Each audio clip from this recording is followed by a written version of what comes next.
What's up, y'all? It's your girl Sakina, and I'm back with another review. This is my review for The Real Housewives of New Jersey. This is season 14, episode 9. It's clearly late. The new episode is coming out in 2 days, and that's because I have been on vacation for a week and a half. And half of that vacation was spent in Ohio. My dad's 50th birthday party, like I told y'all, so I was celebrating with him, and I got back home on Tuesday. Yeah, I got back home Tuesday morning, and I've just been drained from the trip, so I really haven't been moved to do anything. I was going to do it yesterday, but child, again, I was tired, so I couldn't even do it. Anywho, we're here, so let's go ahead and get into this review, right?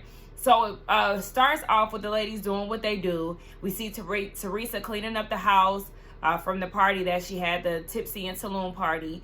And Gia is getting ready to go to Michigan to see Gabriella. Is that her name? Is it Gabriella? I think it's Gabriella. But yeah, she going to visit her sister, and she was like, well, she was calling us the night before, but none of us was answering, probably because all of the chaos that was going on at the party. Now, Teresa was like, I missed that whole thing. I don't know who got physical first. Like, I turned my head for a split second and missed who even initiated the fight.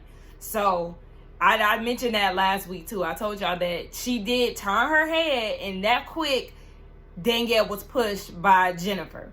So yeah, she's just trying to figure out how she can get them back on good terms. But I was with Gia. When it comes down to men are more receptive to get over things versus women, especially when you get physical. It's not something that you can just get over very easily. So I don't see Jennifer and Danielle ever getting on the same page. So we move over to Margaret, and she's doing some yard work, or Joe is doing some yard work. They're getting the exterior of their house together since the inside is complete. And I will say that I like Margaret's house because it does show personality.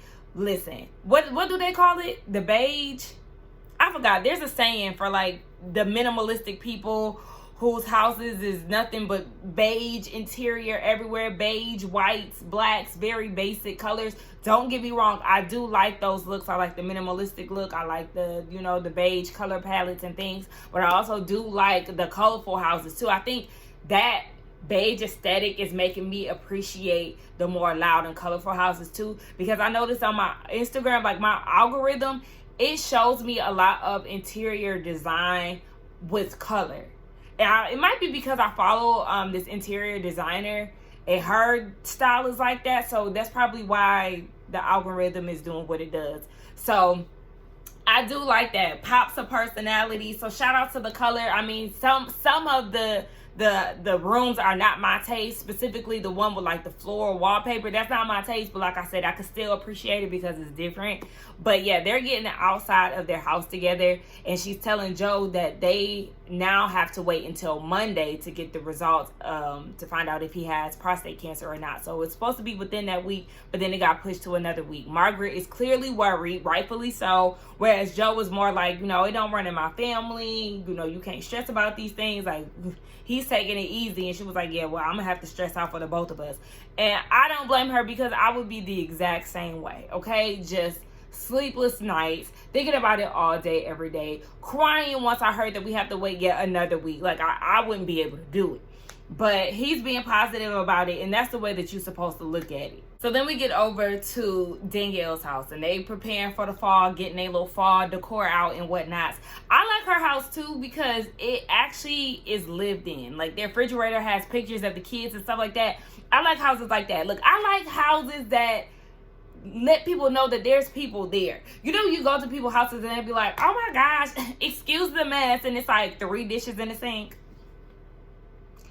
Be fucking for real. Like, chill out. Them 3 dishes, girl, I'm not deeming you as a messy person. The house is lived in. That's all that means. I don't give a damn about them dishes.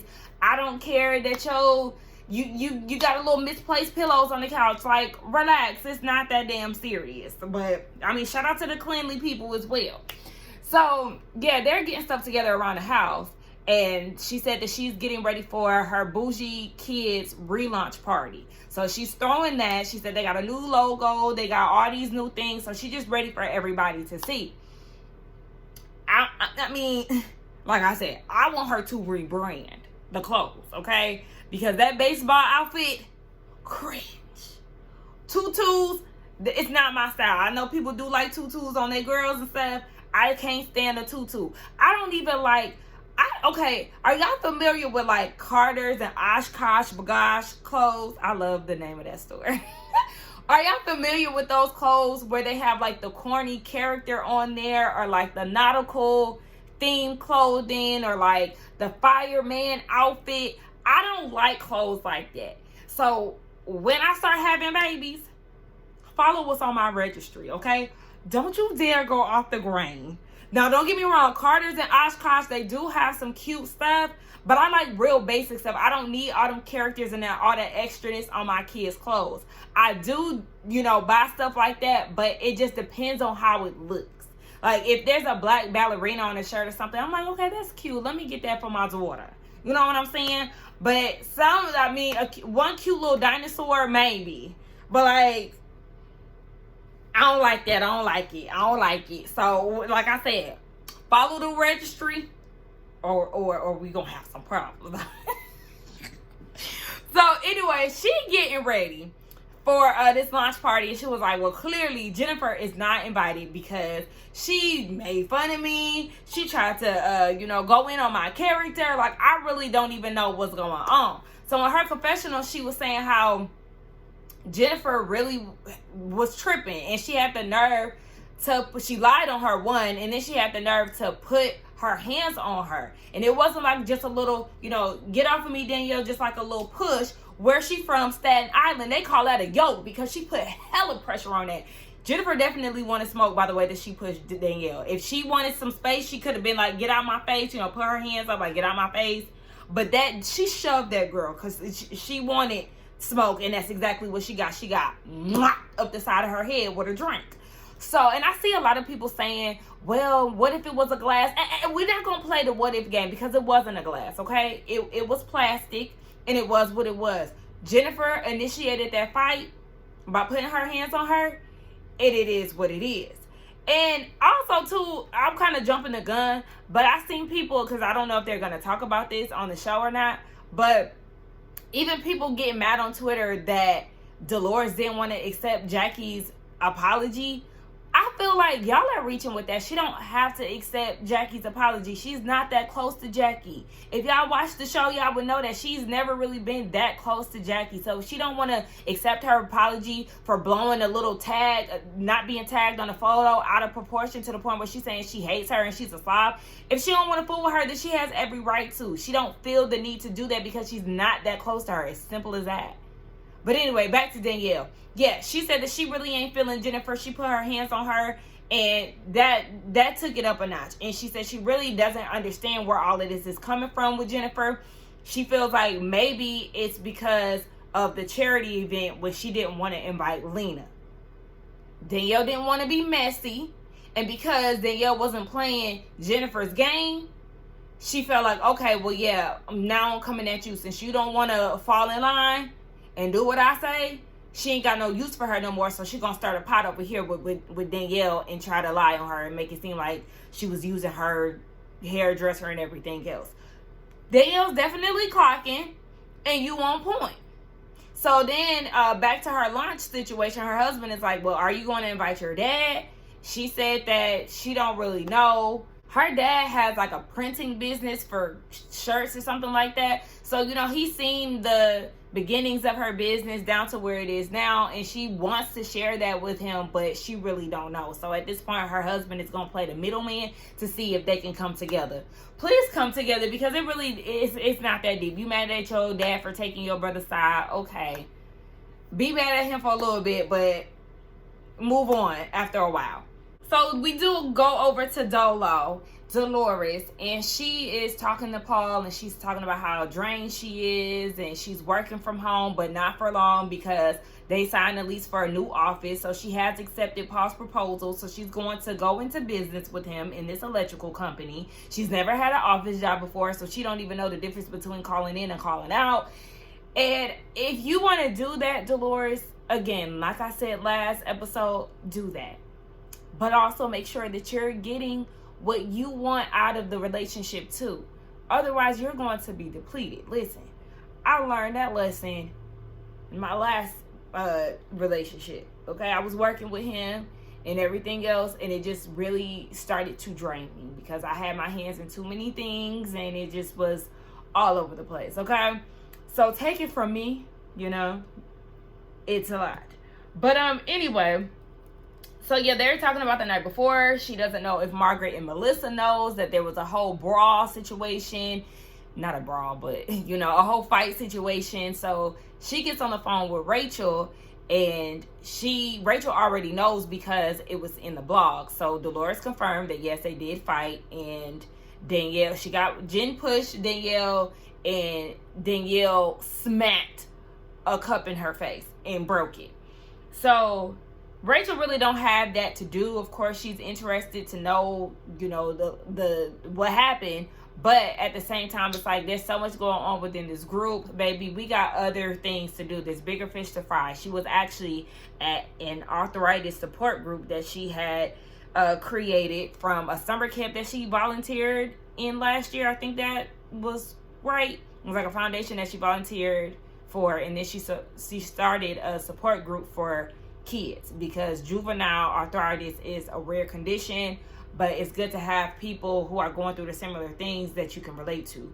So they're doing like not a sipping paint, but a paint situation with the young girls. And all the girls are sharing their stories. And one had a breakdown earlier that day because she had sprained her ankle in cheerleading practice. And she doesn't want to be looked at as that kid that's always injured. And so, yeah, they were all sharing their stories. And it was very touching. I think that this is amazing that Rachel had put this together because a lot of times when you're going through something, you feel alone and you feel like you don't have anybody that you can talk to, somebody that can relate to your situation. So this is good for those young group of kids. It looked like it was majority girls. I didn't see any guys, so I don't know if it was geared towards, younger women or if it's like a mixed situation. I don't know. But shout out to Rachel. I do like Rachel. Like last season, I really, really liked her. And I liked Danielle too, but Danielle started losing me last season once she started going and being under Teresa and went and told about the whole Melissa allegedly cheating and all that BS. That's when she lost me. But I did come into this season with a clean slate, and I will say that I do like Danielle. Rachel, I liked her, and then her husband, they started clinging on to this whole Teresa thing. Like I said, you got a reason to be upset about it, but something about it just wasn't sitting well in my spirit, and that's where they started to lose me. But maybe Rachel can gain my like again because I did like this scene. Who knows? We just gotta stay tuned because I do feel like my emotions go up and down. I can like somebody this episode and they can get on my nerve next. Everybody can get it with me. It don't matter what show I'm watching. Even my faves can get it. I would hate to even put them out there like that and hold their feet to the fire. But baby, if you messed up, you messed up. Melissa's cousin is getting married. He's a gay man and he's getting married to his partner, Mike. Now, I think Mike is the partner, yeah. But the wedding is very beautiful. Unfortunately, it rained that day, but they had the tent up. I loved it. Was kind of like fall themed. Like I noticed the browns and, just very fall colored. I loved it. It was very, I guess you could say, I don't know, unisex. I don't really know, but I do like the fact that it wasn't like overly feminine with the flowers everywhere. It was kind of like leaves and stuff. It was very nice. I love the way that they did it. I even like their tuxedos again because it's different. Like I said, I'm into the whole different thing, something that stands out and out of the ordinary these days. So the whole wedding thing was very beautiful.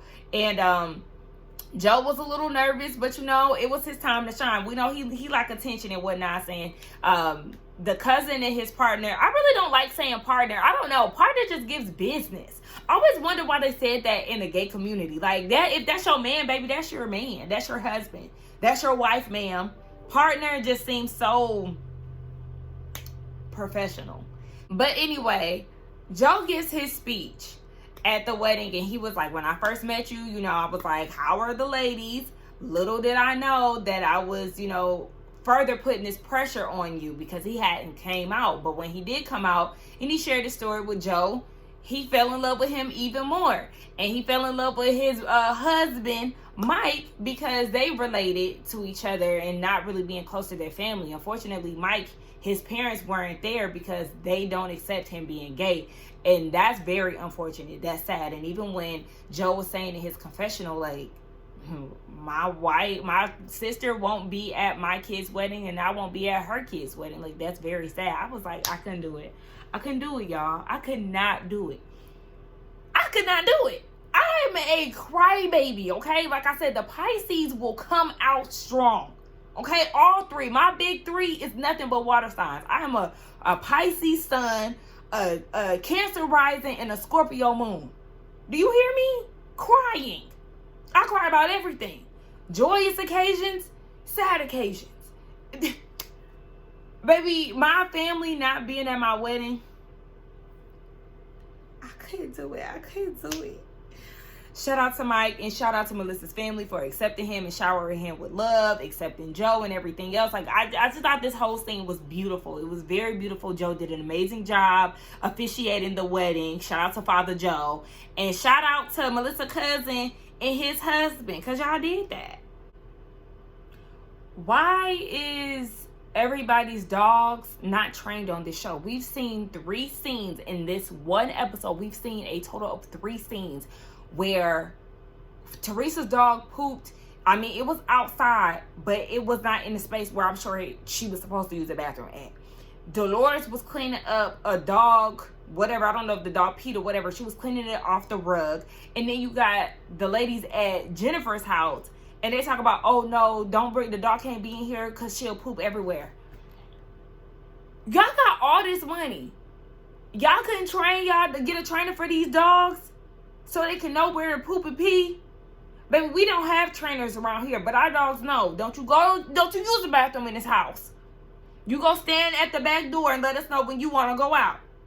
I'm like, y'all dogs pooping and peeing everywhere. That's crazy. Also, I want to give a shout out to my dog, Coco, my baby. She's 11. Her birthday was yesterday. So her birthday really wasn't yesterday, but that was the day I got her. So back in 2013, I picked up my girl on the 4th of July. And so I always say that's her birthday. So shout out to my girl. Shout out to being 11. Okay, so Fessler and Teresa are over at Jennifer's house. Of course, she's sharing her side of the story. She's saying that Danielle was in her face and she just gave her a little, like the way that she demonstrated on Teresa, the way that she pushed her. Girl, you pushed her way harder than that. Now, both Teresa and Fessler, they missed the whole push thing, so they really can only go off of whatever Jennifer is telling them, which is a lie, because you did not push her as softly as you're trying to demonstrate. Girl, you had some force behind that push. So Fessler is like, okay, so there was also more to it, right? Didn't you say something about the charity, saying that she stole from charity? Jen is saying, I never said that, but you insinuated that. Like, I can't stand when people say, I didn't say that, but that's what you implied. So we're not going to say that that's not what you did not say. No, you may not have said that exactly, but that's where you were going with it. So, yeah. If you really cared that much and if you really deemed Danielle as a friend, you wouldn't have said that on camera. You would have tried to, coach her on how to do a charity event, whatever the case may be, if you really had her best interest at heart. But you know exactly what you was doing when you said what you said. And then they brought up the whole Lena situation. Yes, she was so bummed out that Lena couldn't attend the charity event. And even Teresa was like, yeah, she didn't like that either. That's because y'all want Danielle to be y'all's minion. The same way Teresa keeps saying, if Jackie don't fall in line with what I want her to do, then we're not going to be friends. That's the same thing that y'all got going on with Danielle. Y'all wanted Lena to be there, and since she wasn't in attendance and Danielle didn't want no parts of it, then Teresa, I don't know if you have anything to do with it, but your little attack dog fell right in line and went after Danielle. So, yeah. And Danielle, like I said, is starting to peep that y'all are definitely using her, setting her up, and disposing of her when she's not in line. I also mentioned the whole hair extension thing again. Jennifer didn't make sense with that because she's saying, she called me and was like, are you getting paid? Jennifer told her no. Danielle was like, well, you should. Jen was like, well, does she pay you? No, she doesn't pay me, but I post her. Like, so what? And if it really, if that was the case, then if you didn't see the issue with not getting paid, Jennifer, then why did you not do the photo shoot? Because according to Danielle, in which I believe Danielle's story, you backed out of it because you wasn't getting paid. And since when has Jennifer been like this Mother Teresa, this moral compass? Like, girl, please. You all these standards and, oh, I don't like the way she's doing this and this was a red flag and blah blah blah. You know how many red flags you got on you, girl? I'm gonna need you to simmer down, because you are not the girl to be looking at when it comes down to standards. So Teresa lets Jennifer know that she will be in attendance to the Bougie relaunch party. So don't be mad when you see her out and about, because you ain't invited. So Jennifer is feeling some type of way because she's like, I wouldn't be close to anybody who put their hands on you.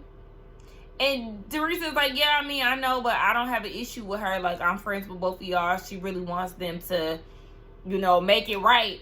But, Jennifer, you the same one who went to Melissa's housewarming. You and Joe got this whole background feud and everything, and you found your way over to their house. And Teresa don't like Melissa or her brother. So, yeah.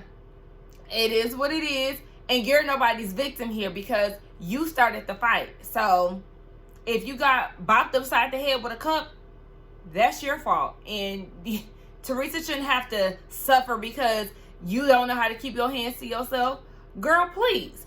So then you got Jen Fessler talking about, I'm so happy you're not mad at her, even though she is, because she said it in her confessional. I'm so mad that you're not mad at her, Jennifer, because I keep, thinking or being told that I'm not a good friend. Because when I talked to you, Teresa, at Nate's party, Margaret and Rachel were mad at me. How many times do they have to tell you in your chin that they don't want you to bring up their names to Teresa and Jennifer? How many times do they have to spell that out to you? There has now been several occasions where you went against their wishes and brought them up to people that they don't like and who does not like them. It's weird. And I want Margaret at the end. I need to see in the blog somewhere that Margaret and Fessler are no longer friends. Because she can't even follow a simple request. And you can't convince me otherwise that she is not waiting for her moment to officially drop Margaret. There's been too many strikes. One, you keep talking about or bringing up Margaret's name and Rachel's name after they asked you not to do that. Last week at the Tipsy and Tulum party, you hear Teresa talking about a private jet and blah, blah, blah. And you say, Margaret who? Like, girl, you're not really her friend. You will drop Margaret for the next best thing. Watch. And they're using you the same way that they're using Jackie. But I guess you just too blinded by, I don't know, too blinded by the popularity, whatever it is. You can't wait to drop Margaret. Over at Margaret's house, she gets a package delivered to her house, and it's Jackie's book. And it's just weird timing. I wonder when Jackie sent this off. Was it before Margaret sent them text messages over to Dolores? Because, it did seem like Jackie really wasn't pressed to give her a copy of the book beforehand. So, yeah, that was awkward timing. Especially when their friendship is just in limbo at this point. I really feel like it's done. I think it is done, if I'm not mistaken. Yeah, I think so. But anyway, she goes upstairs. She's with one of her friends, and they go and give Joe a snack because he's moving stuff around and they renovating a closet. And she was like, yeah, I haven't heard from the doctor, so let's go ahead and call them. They called and they said they need to do an MRI on Joe because his results came back abnormal. And so she gets on the phone with the actual doctor, and he said, yeah, there was definitely something abnormal going on, and they want to get him in ASAP. They said, if they get this early, then, they'll take the steps that they need to, but it definitely looks like he could have prostate cancer. So Margaret gets off the phone, and of course she's emotional. Of course she's emotional about it. And Joe, he looks like he was nervous when they said that it was some abnormal. It was abnormal. But he's trying to keep calling for Margaret. She's panicking. She eventually starts crying. I'm like, ooh, trying not to cry with her, because that's a lot. That's a lot to deal with. She's already mourning the loss of her ex-husband. And now her current husband is having health issues. Like, I couldn't do it. I'm eating some pasta salad, y'all. It's really good. But anyway, yeah, my heart definitely goes out to Joe and Margaret. I'm actually interested to get like an update now to see what the hell is going on. I don't want to wait no more either. So they get down to Danielle's party, the Bougie Kids launch party. And honestly, shout out to her. What's her party planner's name? I forgot. But shout out to her. The event was very nice. Even the way that Danielle was explaining it. The kids come in and they have to stop at every station in order to be considered, you know, a bougie kid. So they have like the little hair glitter strings. I mean, I don't really know how that would work for a boy. But they have those the hair streamer glittery things. They have things to add to your shoes. Just all these things that are very interactive that I like. They even have like spray paint and shirts or sweatshirts or something. Very nice. Love that. And so the kids are just, you know, playing around. They even had a kid DJ. Cute. This makes me think that Dolores and Danielle are basically like, I don't want to say the glue to the group, but the two that are okay with everybody, because everybody pretty much showed up to Danielle's event. Is there one person that didn't show up? Is it raining? I'm trying to think, is there anybody that didn't show up? Besides Jennifer, yeah, that was it.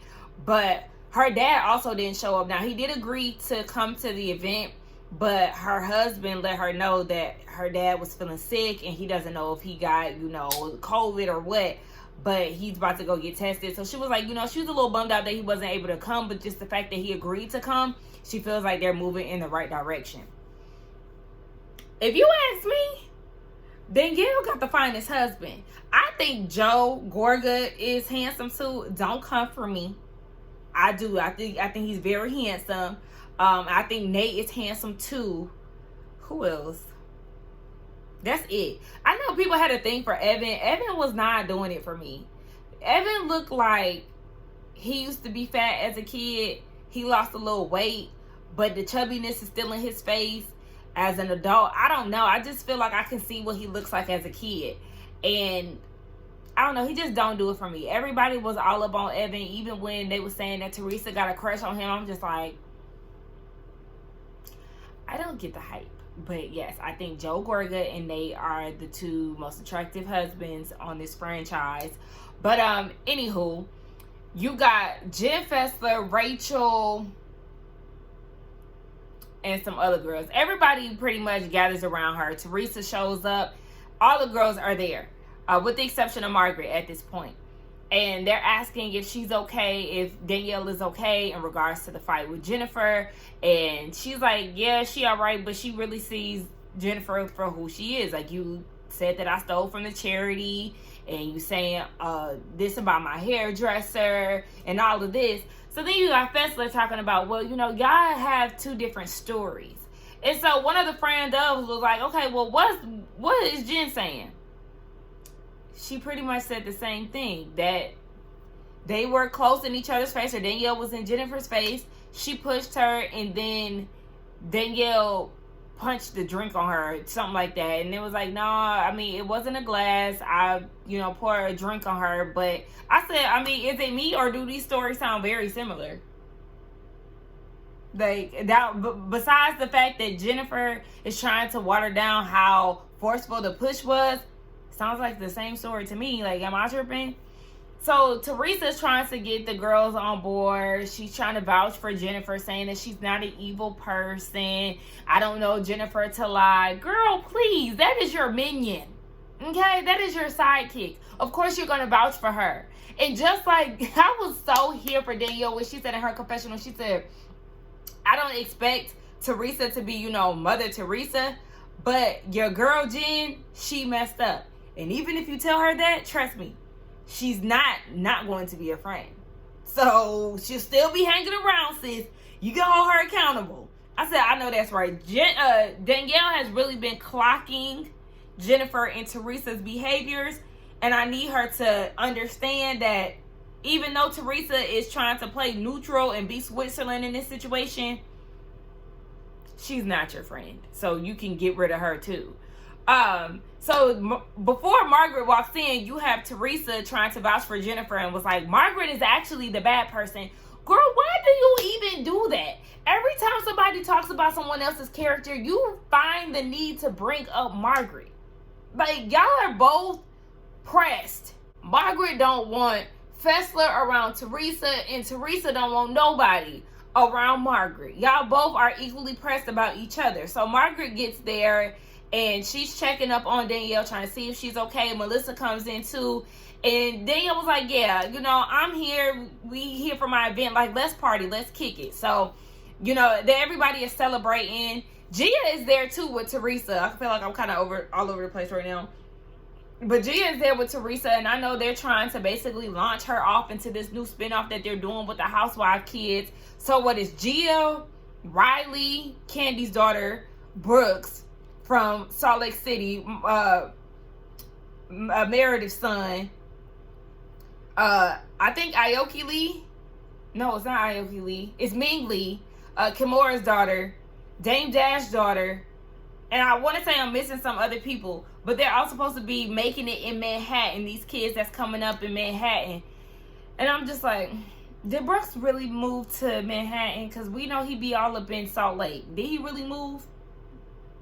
I don't know. The only person I know for sure who lives there is Riley. And I mean, I'm sure Dame Dash and Ming Lee live there too. But I just kind of feel like, I mean, I'm not going, I don't have plans on reviewing it at least, but I'm interested to see how this is, especially because we know how camera shy Riley is. So, okay, I'm going to give Riley a chance to see if she's going to be outgoing and whatnot, but I was just kind of like, I don't know how to feel about the show, but I'm interested to see how it's going to go down. Anywho, when Teresa got there too, Rachel made a beeline straight to her daughter. Again, like, I understand you don't want to be around somebody, but it's like you can still be in the same circle and pay her dust. But I mean, everybody knows, she know her boundaries, she know her limits. If you don't want to be around Teresa, have at it. But I just be feeling like, well, y'all be giving people a little too much energy without trying. You know, I feel like her walking away instantly when she came, it just read press, and I feel like that could have easily gave Teresa some type of satisfaction. You know what I mean? Rachel said that she had to break away from the group because she heard Fessler defending Jen Aiden, and she just wasn't comfortable with that. So then you see Fessler talking to Gia and Teresa and was like, you know, I feel like I was on a good path with Danielle, but now I feel like, you know, she's mad at me because I'm defending Jen Aiden. And so Gia was like, I mean, Mom, was you defending her? And Teresa was like, I mean, I'm cool with both of them. So she just really want them to be good. Now, Gia then asks Fessler if John Fuda made a comparison and brought her name up. And so, you know, Fessler is trying to go to war. Well, no, he didn't mean it like that. And he was just saying, I don't know what the fuck she said, but whatever Jen Fessler said, it was like, girl, what? No, just learn how to stay out of shit. Like, I understand you're a friend of, but I just feel like her being in the midst of stuff, I don't know, it's starting to annoy me more than entertain, because she's like, I don't know, the neutralness that she's trying to give out just gives fake to me. It seems very opportunistic, because why are you going so hard for people, especially because you know how these people treated your friend? You got a front row seat to how they were to her, and then you're like going to bat for them. Girl, this is strange. You're weird. And I mean, I don't know who the hell coming back next season, but I'm tired of Fessler already because she's fake. What happened to her with Jackie, knowing that she was innocent, but she was still getting this slander? That's how he felt when you called him a drug dealer. Like, you wasn't even there to be trying to break shit down like that. And on top of that, John actually did sell drugs.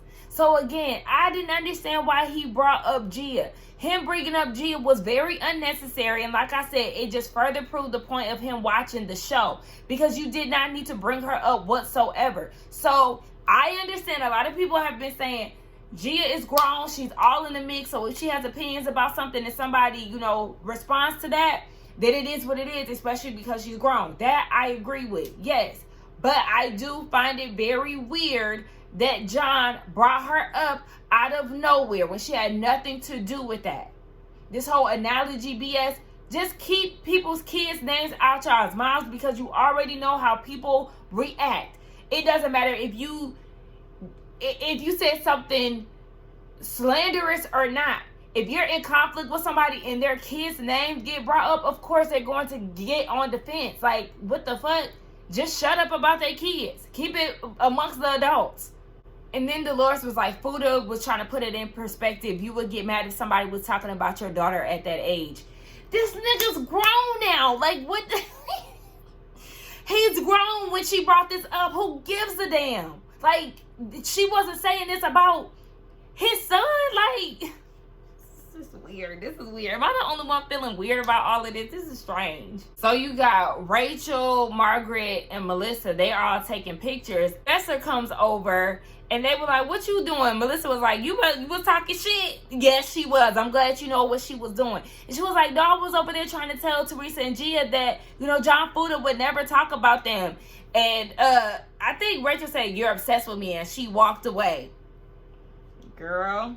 Fessler was trying to explain about the whole Gia Teresa thing and how she was trying to come to his defense. And she was like, no, I didn't say anything bad about your husband. Like, I don't understand. And so Dolores had to vouch for her. Like, yeah, she didn't say anything crazy. But Melissa's whole thing is why, because Fessler said that Gia was the one who asked her about it. And Melissa is like, why are you even bringing a child into this? Like, this is about grown-ups. Melissa, had it been a different person, I would have been in agreement with you. However, Gia is grown and it was something said about her. So she has every reason to be inquisitive about that because it's one of those things like, now how did I get into this? Literally. So she wants to know how her name got brought up. Do I feel like she asked the wrong person? Absolutely, because Fessler was not there.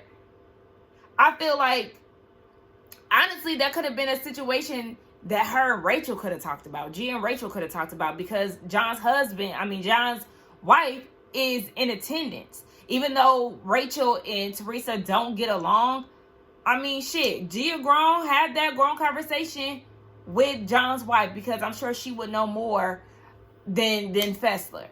But, yeah, I was like, no, Melissa, this is actually going to make you look pressed too. Like, girl, no. You should have just kept your mouth shut. So, yeah, Dolores had to vouch for Fessler. And Margaret was like, okay, yeah. So she went and told Rachel, like, Fessler was just defending your husband. But Rachel was over it. She's like, I'm just so tired of her campaigning. Don't bring us up. Don't defend us. And I understand that because that is the annoying thing about Fessler. You are campaigning for everybody. You're campaigning for Rachel. You're campaigning for John. You're campaigning for Teresa, for Jennifer. Give it a rest. Because nobody asked you to intervene. They keep telling you not to. And you keep putting your best foot forward. And it's like, girl, we didn't want that. We didn't want that. But also, I'm in agreement with Fessler when it comes down to Rachel and the way that she behaves, the way that she storms off, and the way that she handles things. It's very dramatic. We didn't ask for this, love. We didn't. Like, simmer down. Because the way that you and your husband handle things, the way that y'all go about it, that's what makes it exhausting. Because I found myself back at square one with her yet again of annoyance. Like, I was just here for you earlier in the episode and now I'm drained because the way you handle stuff is so exhausting, girl. Like, just go home. You storming around this woman's event because you pressed about the people that are in attendance. If you that pressed about somebody's presence, then baby, maybe reality TV ain't for you. And I get it, you know, sometimes on these shows you are put in unrealistic situations and you're around people that you don't like. But like I said, you got to put that ignore game on. and you just simply don't have it because you are very, very bothered. But anyway, yeah, it's pretty much everybody going against Fessler. Before she left, Rachel stopped by Danielle and was like, yeah, Fessler need a t-shirt that says I'm up Teresa and Jennifer's ass. And Danielle agreed. Danielle looked really cute, by the way. I loved her outfit. I know her party planner made a big deal about her sparkly bra, but I'm like, who can tell that that's a bra? That look like an undershirt if you ask me. Now, if you make that into a kid size, that would be a cute little Bougie kid outfit. The little jumpsuit was real cute with her hair and everything.